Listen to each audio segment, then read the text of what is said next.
So what are some good ideas of how to create real passive income? Well, Google it, duh. No, I'm just kidding. Obviously, you probably already did Google and you probably found lots of bad ideas out there. Most of them weren't even passive in the first place, right? Well, I want to talk about my 3 favorite strategies that are truly passive investments. Things that actually you can use your money to help you make more money rather than you having to work so hard to try to make money, which is not really passive in the first place.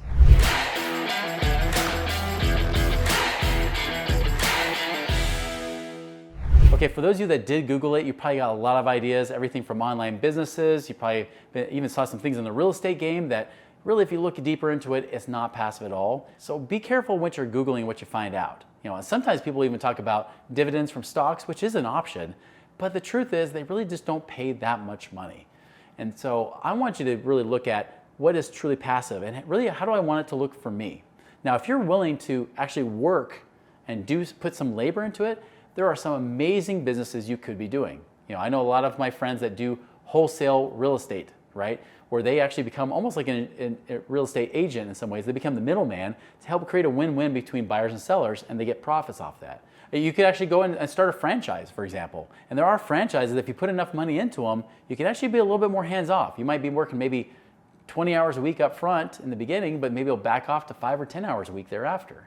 And those are fine, but never ever for once believe those are truly passive investing. And by the way, even buying a rental property is not passive investing, even though by an accountant's terms they are. But the truth is, that if you're buying your own rental property, you're dealing with the tenants, the toilets, and the trash. You're dealing with trying to do lease agreements and find renters and everything else. You find out you really just have a part-time job. Now, if you want to be more hands-off passive, which I'm going to focus on this video today, I would say this: do not expect to be 100% set it and forget it with your money. If you are the set it and forget it mentality, which financial advisors have taught you for years, that's BS. Don't believe it for 1 second. Anybody I know that sets their money and just puts it with people and then doesn't look at it will lose money. I repeat, you will lose money if you just set it and forget your money. That's an easy way to get screwed over, for lack of a better term, right? You will lose money every time. I've watched it over the last really 20 plus years I've been in this business. I meet so many people that really believe they can do nothing and get something in return. And it just doesn't work that way. Life doesn't work that way. You've got to give something, even if it's money, but you still got to be a wise steward and watch that money. So be sure that whatever you're picking here as your strategies, even though I'm giving 3 of my favorite that are really passive, be sure that you're picking the ones that are a right fit for you. As a disclaimer, I'm not giving investment advice. I'm not telling you to do anything here. I'm just telling you, first and foremost, here are my favorites, but you go and do your own research, your own due diligence as well. Hey, you can keep Googling, but just so follow our main channel too. You can find out what you do there. All right, now first and foremost, if you do not have at least $100,000 or $150,000, I would say don't even worry about using your money to create more money with other investments, right? I think you should have at least $100,000 to $150,000 so that you can diversify in different places to create passive income. The problem is I get many people say, I've got $25,000, now what?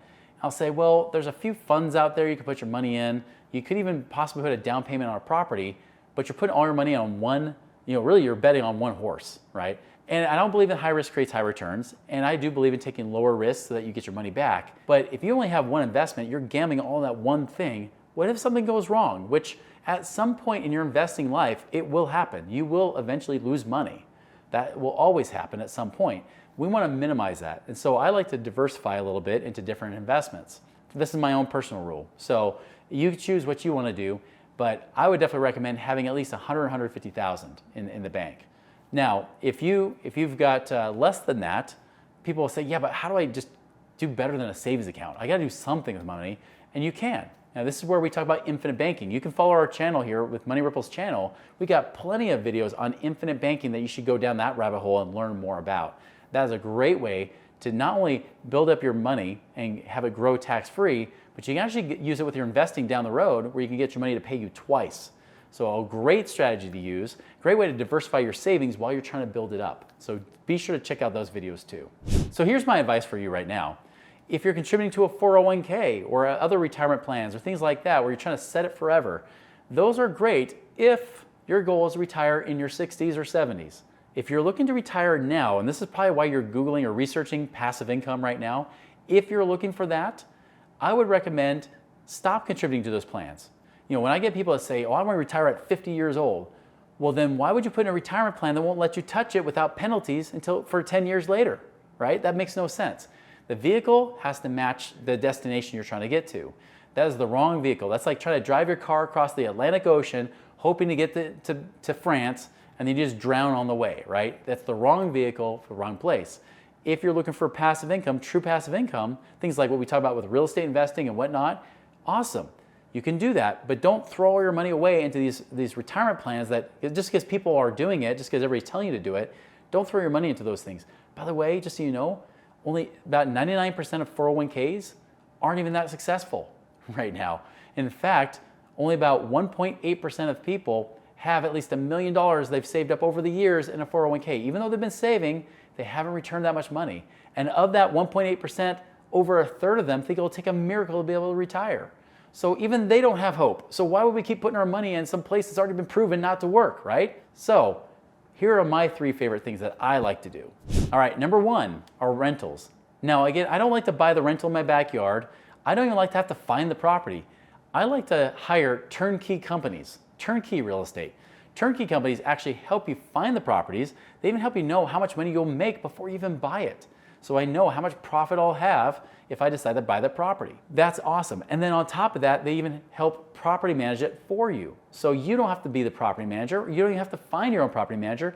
They are it. It's kind of like a one-stop shop for helping you have real passive real estate investments. I like rentals because 1, it's a real asset. It's got real value to it. And then 2, of course, even if things go crazy, even if I can't sell the property, I can still keep renting and cash flowing it. And if I can't rent or cash flow it, I can always sell it.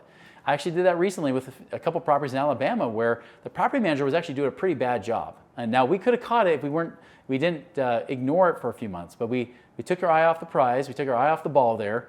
And then what happens? The property manager started getting away with a few things. We ended up firing that property manager.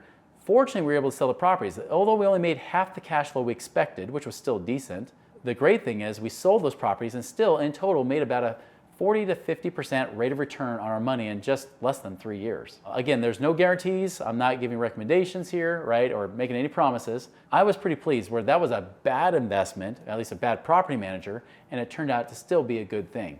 So that's one thing I love. I like to buy it with leverage. I like to buy it with mortgages because when there's appreciation, it makes me at least 4 or 5 times the return that I'd make if I just paid it all in cash because I'm leveraging the bank's money, and that gives me extra leveraging power.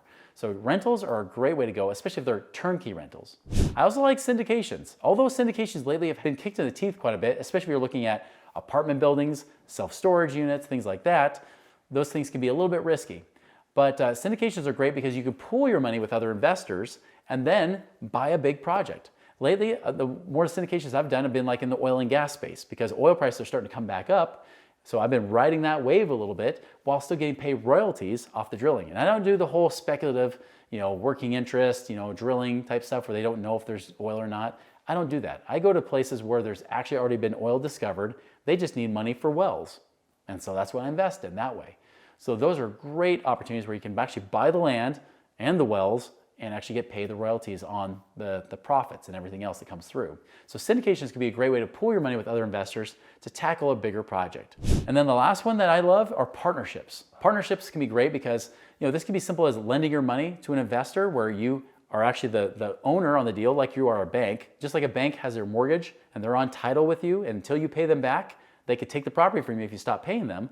I can do the same thing if I lend my money to those investors. And in other cases, if it's not just lending, I could also go in partnerships. I'm in a raw land partnership right now where I have a partner that's a 30% partner, does all the work. I finance everything. He puts none of his money in, but he does the labor part of it. He has systems in place that he buys land for cheap and then sells it at higher retail values to those people that want to buy that land, and then we get paid monthly payments off of it. Guys, I put in over $400,000 into it, but it's already cash flowing well over $10,000 a month for me. Again, results may vary, no guarantees here, no promises, but for the last 2.5 years, I've been very confident reinvesting all my cash flow, all that $10,000 a month back in to build that and compound my income instead of just worrying about compounding interest. It's been a lot of fun. So partnerships can be great. By the way, did you know you can even invest in things like car washes? Yeah, there are actually things like that too. So lots of alternatives outside the 401ks and the traditional things that you always hear about, but the things that your financial advisor never wants you to know about, you can actually do in this alternative investment space. Now, if you're wondering, hey, how much passive income can I actually create with my own situation? Especially if you have over 100, 150,000, you want to know how much you could actually make. We actually have a passive income calculator at moneyripples.com. You can go and fill out all that information. And as you do that, the calculator will spit out your numbers saying, here's what's possible. Here's what kind of passive income you could create, maybe earning like a 10% return. Again, no guarantees, but it's pretty cool that I was able to take my brain and put it into a calculator so you can find out how much passive income you could create for yourself. So go try that out at moneyripples.com.